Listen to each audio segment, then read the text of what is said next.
বাজারে বোতল সয়াবিন তেলের সংকট দেখা দিয়েছে। 5 লিটার সয়াবিন তেল নেই দোকানগুলোতে।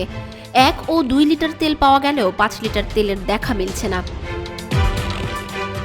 সকালে রাজধানীর বাজারগুলোতে এরকম চিত্র দেখা গেছে। বিক্রেতারা বলছেন বেশ কয়েকদিন ধরে চাহিদা দিয়েও পাচ্ছে না তারা। খুচরা তেলের দাম বেশি থাকায় বোতল তেল সরবরাহ করছে না কোম্পানিগুলো।